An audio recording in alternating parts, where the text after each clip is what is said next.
तो हमने कहा ठीक है, स्वीकार चालान जितना है, चालान जो हमें देना है अपनी गाड़ियों का, सरकारी गाड़ियां जो हमारी ओवर स्पीडिंग की हैं, एक्सप्रेस वे पर 8 लाख रुपए का है।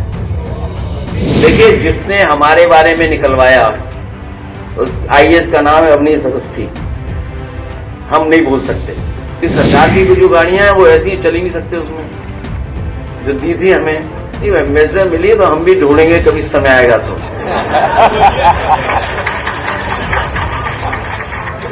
जो सबसे अच्छी गाड़ी होगी वो दी जाएगी उन्हें। तो बड़ी गाड़ी सीज होगी तो मैं कोई मैकेनिकल इंजीनियर हूं, ऑटोमोबाइल इंजीनियर हूं क्या? इशू क्या है, इशू बताओ ना। अरे मैं समझ गया, एक मिनट जाओ। अरे मैं समझ गया, पुलिस का नाम आते ही मैं समझ गया कि इसने पुलिस ने वसूला होगा इससे पैसा। कितना पैसा वसूला पुलिस ने? है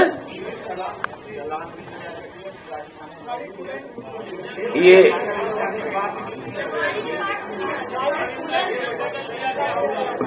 तो पुलिस तो चोरी करती है, तो आपको नहीं पता? हाँ,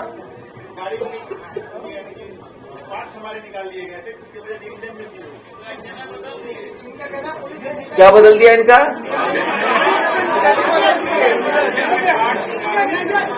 इंजन बदल दिया है? आ गया। क्या पार्ट निकाल लिया उसका? पाइप निकाल दिया क्या है? अच्छा, रेडिएटर का पाइप निकाल दिया। क्यों? रेडिएटर का या कूलेंट बदल दिया इन्होंने? हाँ, वो तोड़ दी। ये किसने तोड़ा? थाने में गाड़ी थी, सुल्तानपुर सिटी में खरीदी पिछले एक हफ्ते से। हाँ, और ऐसे आदेश कराने में हमको 7 दिन लगे और बेवजह की चालान हमारी गाड़ी में कर दी गई थी 20,000 रुपये। मैं बताऊं आपको, जिसने चालान किया होगा, पैसा वसूला होगा, वो सरकार के मुख्यमंत्री के स्वजाती लोग होंगे। पूछने में बता रहे थे कि हम लोग का टारगेट नहीं है गाड़ियों की चालान का। और दूसरा, आपका तो कम चालान है। हालांकि मुझे नहीं पता ये कौन लेके आया और कहां से कहानी बन रही है। ये कोई स्क्रिप्टेड कहानी नहीं है। अरे सुनो ना, कोई स्क्रिप्टेड कहानी नहीं है ये। अभी कल ही हमें चालान मिले, हमें अपनी गाड़ी के। तुम्हारा कितना चालान हुआ है? 20,000 की चालान है। और बस हमारे सोचो कितना चालान होगा, बताओ है? कितना हुआ चालान? तो मैंने अभी बता रहे हैं क्या हुआ कि कल मेरे पास कागज आए कि इतना चालान है, आपको देना है। तो मैंने पलट के कागज भी नहीं देखा, और इसलिए नहीं देखा कि सरकार ने चालान की कैमरा होगा और उनके कैमरे में हमारी गाड़ी आई हुई होगी। तो हमने कहा ठीक है, स्वीकार चालान जितना है, चालान जो हमें देना है अपनी गाड़ियों का, सरकारी गाड़ियां जो हमारी ओवर स्पीडिंग की हैं, एक्सप्रेस वे पर 8 लाख रुपए का है। 8 लाख रुपए देने हैं। मैंने कल ही कह दिया कि दे दो इनको। अब इसके बैकग्राउंड में कहानी ये है, होगी जो कहानी होगी, जो लखनऊ आ गया, जो सिस्टम को चला रहा होगा वो बीजेपी का नेता होगा। जो कैमरा या जो सिस्टम चला रहा है वो पक्का बीजेपी का होगा। मैं वो ट्रेस करूंगा कि वो बीजेपी का है कि किसका जानबूझ के हमारी गाड़ियों का चालान कटवा रहा है। नहीं, पूरे काफिले का है। मैं कहूं तो, अगर कहो ऑफिस मंगाओ, जरा चालान के कागज मंगाओ, तो बताओ। इस बेचारा गरीब आदमी है, हम तो चलो इंस्टीट्यूशन से दे देंगे, पॉलिटिकल पार्टी का है, चलो हम तो पार्टी कार्यालय से देंगे, क्योंकि पार्टी से कोई चालान हुए, गाड़ियां पार्टी के नाम पर हैं। क्योंकि सरकार की जो गाड़ियां हैं वो ऐसी चल ही नहीं सकते। उसमें जो दी थी हमें नहीं, मैसेज मिली, तो हम भी ढूंढेंगे कभी समय आएगा तो।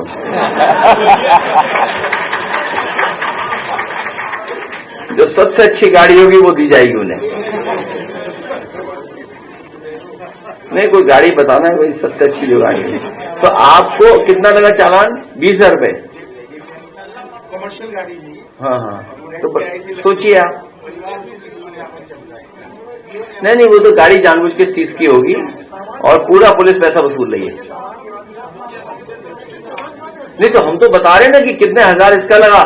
जो सिस्टम चला रहे हैं वो बीजेपी के लोग लगा रहे हैं। इनकी समस्या दूसरी है। मुख्यमंत्री जी के स्वजाती होंगे जिन्होंने इस पे चालान काटा होगा। अगर गलत है तो आप बता दो। और पार्ट चोरी भी उन्होंने की होगी सबने मिल करके। वीडियो है उसका पार्ट चोरी का। तो फिर कैसे क्या होगी, साबित कैसे करोगे चोरी कर दी उन्होंने। थाने में चोरी हुई तो उन्हें जवाब तो नहीं देना पड़ेगा। मैं प्रेस के साथियों का धन्यवाद देना चाहता हूं और साथ ही साथ 5 सितंबर शिक्षक दिवस के रूप में पूरा देश सर्वपल्ली राधाकृष्णन जी को याद करता है और शिक्षक दिवस के रूप में मनाता है। आज हम सब लोग संगठन के लोग बैठ करके जहां सर्वपल्ली राधाकृष्णन जी के योगदान को याद कर रहे हैं, देश के प्रति, समाज के प्रति, और जो उन्होंने जीवन भर भारत की पहचान दुनिया में बनाने का जो उन्होंने काम किया, वो उन्हें याद किया हम लोगों ने।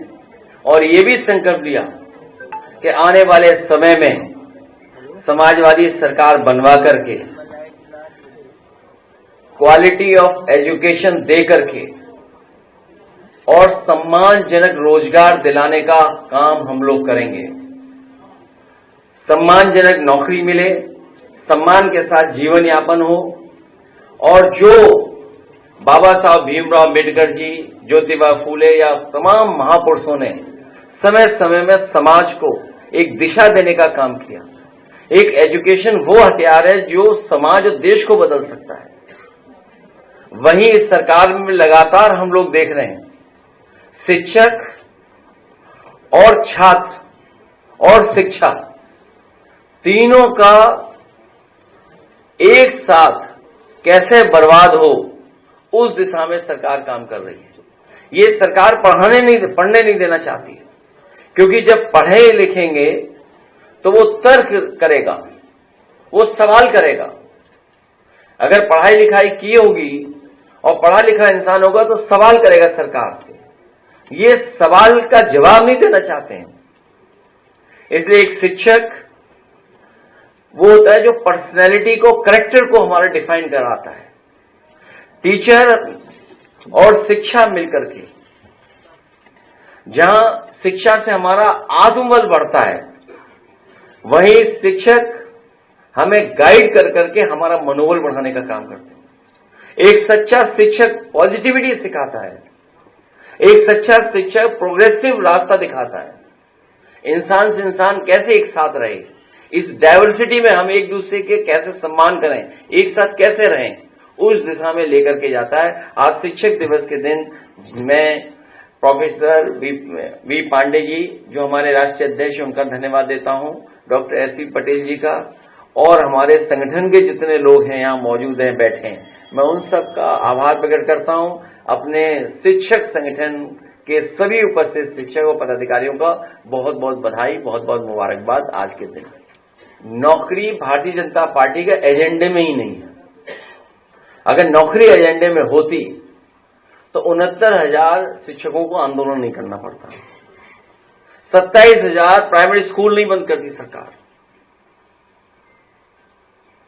या लगातार जो हमारे स्कूल्स की हालत है, intermediate school, degree colleges, universities, आज प्राइवेट यूनिवर्सिटी ज्यादा फ्लोरिश कर रही हैं, ज्यादा बदलाव कर करके पढ़ा रहे हैं बच्चों को, नए कोर्सेज डिफाइन कर रहे हैं।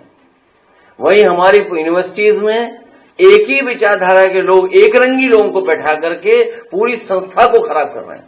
और याद रखिए, जब इंस्टीट्यूशन अच्छी होती है तो न केवल समाज बल्कि भविष्य को बेहतर रास्ता दिखता है, मिलता है।